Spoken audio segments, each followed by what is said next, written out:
For our ice cream unit this week, I'm going to be reading this book by Gail Gibbons. It's called Ice Cream, the Full Scoop. Gail Gibbons is a very good nonfiction writer. She has lots of nonfiction books out there about lots of different things. So this is all about ice cream. The Full Scoop. There's our title page.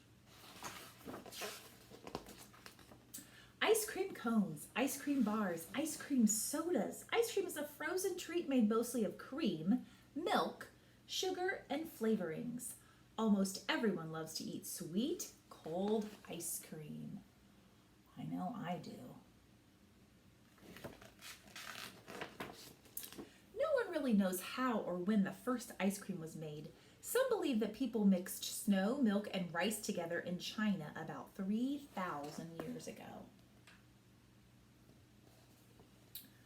About 700 years ago, a famous Italian trader, Marco Polo, came home from China bringing recipes for flavored ices. Chefs for European royalty experimented with new combinations of icy treats. Finally, cream was added, and there was a new dessert we all now call ice cream. So, wow, been around for thousands of years. That's pretty cool. About 300 years ago, the British brought ice cream recipes to the American colonies. Ice cream was made by shaking the icy mixture in a special pan for a long time. Only the wealthy were served ice cream because it was so difficult to get ice to make it.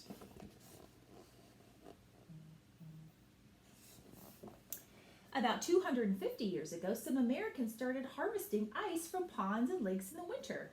It was stored in ice houses and also shipped to the South. Now people can make ice cream year-round. It was served only at special events.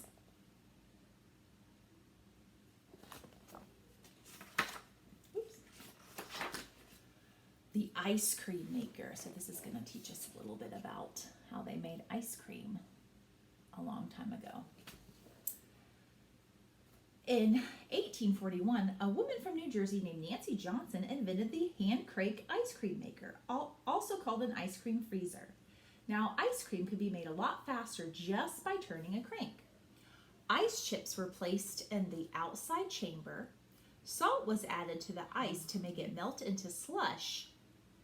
The ice cream mixture was poured into the inside chamber, and an ice cream mixture was made up of cream, sugar, or honey, and flavorings such as strawberries or peaches. So not all the different flavors that we have today. Ooh, here's a cool diagram. The ice cream maker became very popular. It took only 1 hour to turn the ice cream mixture into creamy ice cream. Only 1 hour. That seems like a long time now, doesn't it?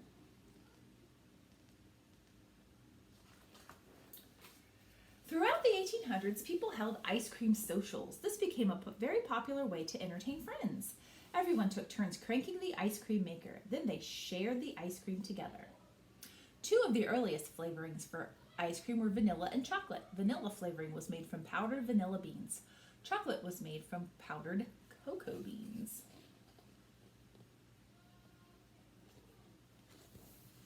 Some people still enjoy using ice cream makers to make their favorite ice cream. To the ice cream mix, people added blueberries, raspberries, and maple syrup for whatever flavor they wanted.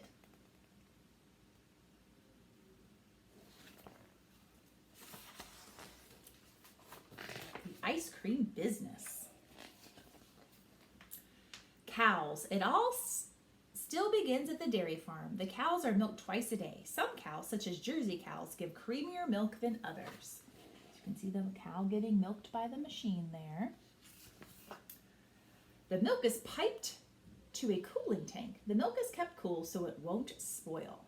The milk is kept at about 40 degrees Fahrenheit. That's a lot of milk in that tank. A truck comes to the dairy farm. The milk is pumped into the tank of the truck where it is still kept cool. The milk is delivered to the ice cream factory. Other trucks are there too.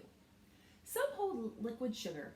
Other trucks deliver many products that make up the different flavors of ice cream.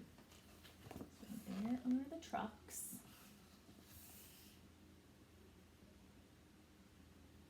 You can see the liquid sugar and the milk is stored right up there.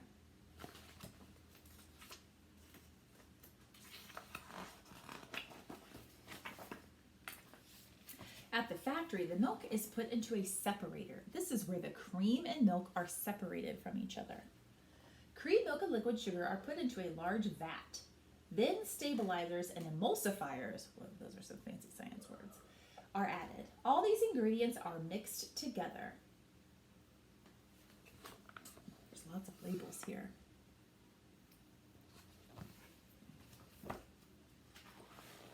Then the mixture is put into a pasteurizer. Here the milk is heated to kill any harmful bacteria. This is called pasteurization. The temperature inside the pasteurizer gets up to about 170 degrees Fahrenheit, and that kills all the germs that might be in there. Next, the mixture flows into a homogenizer, which breaks down any small particles of butter fat. The homogenizer forces the mix through tiny valves under high pressure, which makes the mixture smooth. There's a lot of machines going on here to make big batches of ice cream. You can see the tiny valves right there. Now it is time for the mix to be cooled. It is moved to a cooler and stays there for a few hours. The temperature inside the cooler is about 40 degrees Fahrenheit, which makes the mixture firm. So they make it hot to kill all that bacteria, and they have to cool it down to make it harder, like ice cream. Then the thick mixture is pumped into a freezer. Inside the freezer, blades spin around, forcing air into the ice cream mix, making it softer and smoother.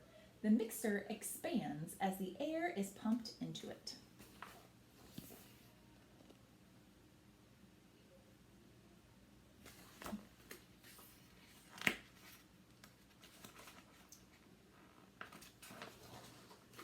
Now the ice cream goes through different vats for flavoring. There's vanilla, chocolate, mint, and many other flavors. Often fruit, nuts, raisins, or other foods are added to make different flavors and kinds of ice cream. Now we have ice cream that is very similar to the ice cream made in the first ice cream makers. Yum, yum, yum. The different flavored ice creams are sent to their packaging areas. Then containers move along an assembly line. When each container stops, a dispenser fills it up and packs it down with soft, tasty ice cream.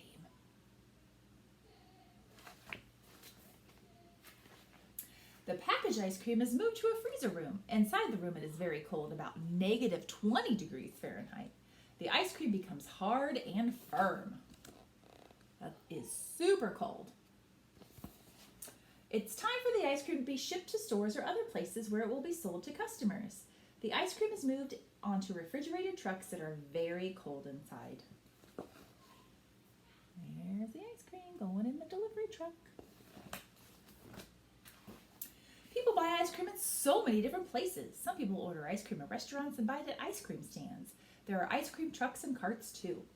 Most people buy ice cream at their grocery store. Ice cream can be sold in many different containers. It is available without sugar too.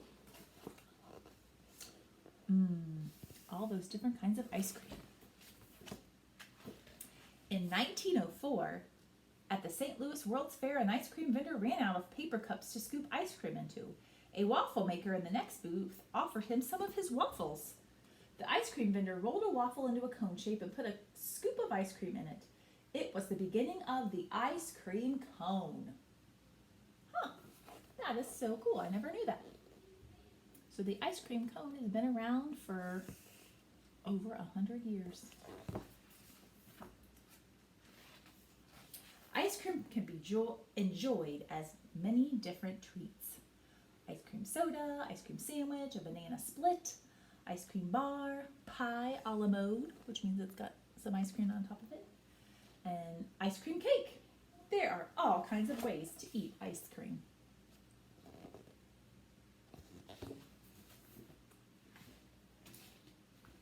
The end. So I hope you enjoyed learning a little bit more about how ice cream was made and how it was made a long time ago and then how it's made today.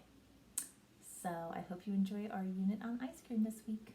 Thanks for listening, boys and girls.